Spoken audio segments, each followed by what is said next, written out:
Solo: A Star Wars Story. It's been over 4 years since this movie came out. Now, I probably should have made this video on May the 25th, which would have marked the actual 4-year anniversary, but a lot has happened since, which informs the bulk of this video. Now, we are going to go into that a bit later, but first of all, guys, I want to take you on the journey of Solo, from its inception to fan criticism, why the movie did so poorly, and then we're going to talk about why there's probably not going to be a sequel. So grab your beverage of preference, no more jibber jabber, let's dive straight into this one. The idea of a Han Solo prequel existed for more than 10 years prior to the release of Solo in 2018. In fact, it was George Lucas, the maker himself, who first toyed with the idea back in 2005. One version of Revenge of the Sith script featured a 10-year-old orphaned Han Solo who was being raised by Chewbacca. Lucas then planned to feature Han's first meeting with Chewie and the circumstances of him getting the Falcon in the scrap TV series Star Wars Underworld. Fast forward 10 years to 2015, a Solo project was announced. Now, fans had a bad feeling about Solo long before the film arrived in cinemas, and much of that stemmed from the publicised difficulties involving the project's original directing pair. Best known for their work on 21 Jump Street and the Lego Movie, the pair's vision for what they thought would be a good Solo movie was not in line with what Jon Kasdan, the writer, had in mind. Even Lucasfilm president and producer on the film, Kathleen Kennedy, felt the original script was too comedic, and so eventually Lord and Miller would be taken off the project and replaced by a safer pair of hands, Ron Howard.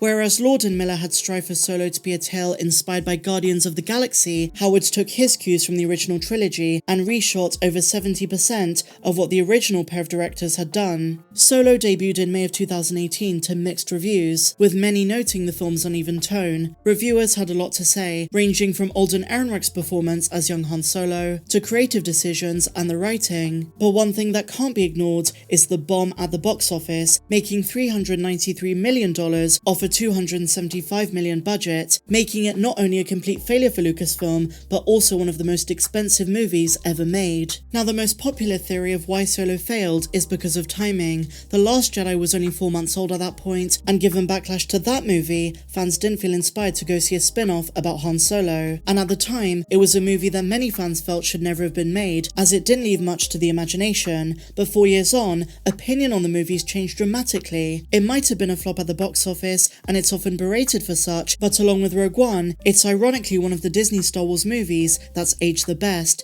even compared to the sequels. Not only are Lucasfilm drawing upon elements introduced in Solo in The Mandalorian, The Book of Boba Fett, but also Solo created a large group of Star Wars fans craving a second installment. The Make Solo 2 Happen hashtag was a big online movement, but in spite of this, almost every hint from Lucasfilm since points towards a sequel never happening. In 2020 at Disney Investor Day, Star Wars fans were invigorated and excited when Kathleen Kennedy announced a plethora of upcoming shows, and among them was Lando. It was marketed very vaguely, but comments made by Donald Glover earlier this year strongly tease it's a Solo spin-off, featuring his iteration of the character and not Billy D. Williams. As such, fans assumed we might also see Alden Ehrenreich as a young Han Solo once again, as well as Emilia Clarke as Qi'ra. But a lot has happened since 2020, notably comments made by Kathy herself on the future of Star Wars. She contradicted Donald Glover's perspective and shot down the possibility of any future recasts, citing Solo's box office failure as the reason, inadvertently throwing Alden Ehrenreich right under the bus.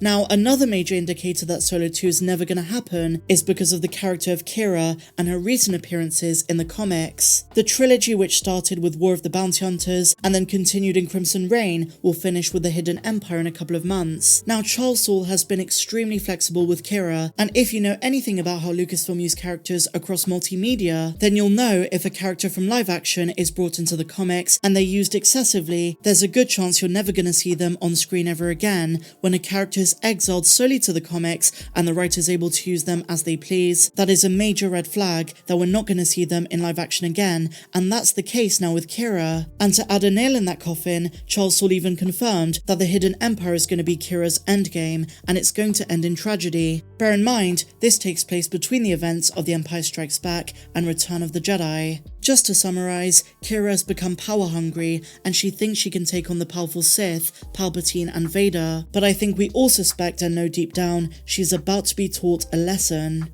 Now there was a bit of hope. At Star Wars Celebration, Jon Kasdan opened up about the future of the characters from Solo. In an interview with Screen Rant, the writer spoke confidently about the chances of seeing Solo's story continued, and he cited Qi'ra as the most likely character of all of them to appear in an upcoming show. Kasdan even noted he's discussed the possibility with Jon Favreau, but we have no word on if Favreau agreed or not. Now, I'd love to be wrong, and I'd love to be on Jon Kasdan's side of things, where he wants Qi'ra to survive into the Mandalorian timeline, and you know what? There's a very slim chance that she just might. But it seems as though, apart from Qi'ra and maybe Enfys Nest, Lucasfilm have made up their mind with these characters. They've given fans all indication of their intentions going forward, and so personally guys, I'm not holding my breath for a second Solo movie. I'm just reading Kathleen Kennedy's words from earlier this year. She seems adamant to move on from this period of Lucasfilm's history. I'm talking about the sequels, the spin-offs, and so on. She speaks about Solo as if it's a failed experiment, like they tried it didn't work, and they're not doing it again. Now some fans might be dismayed about this,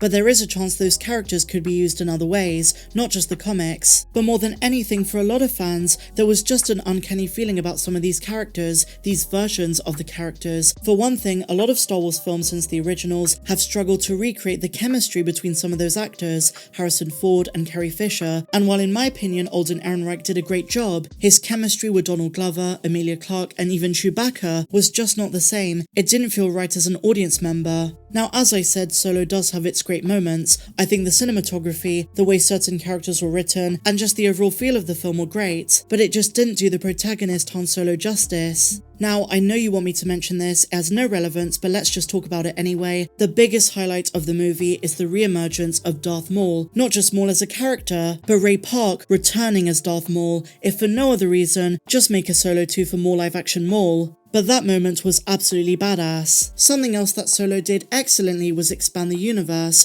The world building and visuals were spectacular. We were taken to Solo's home planet, Corellia, which we'd known about for decades thanks to both canon and expanded universe novels. We also saw Vandor, Mimban, Kessel, Savareen, and other worlds which had never been depicted before. And we really can't take that aspect away from the movie, because visually it was such a fun journey. And many proponents of Make Solo 2 Happen say that this aspect of Solo that Ron Howard engineered with ILM could continue in a second movie, and for such an iconic legacy character, we'd want nothing less than to see his pre-original trilogy adventures across the galaxy, introducing new worlds, creatures, characters, and so on. And just the diversity of visuals, as I said, the cinematography was top-notch. But the biggest factor of all of them that must be taken into account for why there's probably never going to be another Solo film is because the first one lost money. That's all that matters to Disney. Solo was a box office disaster. You can forget the nitty-gritty and the semantics. Disney would never, and I mean never, greenlight a second part of a movie that did this poorly, regardless of the circumstances. So gathering all the evidence I pointed out in this video, on the face of it, it just doesn't look like Solo 2 is ever going to happen. I'm not saying I don't want it to happen, but it just doesn't look likely. I'd be happy if they use the character of Qi'ra if she survives, and others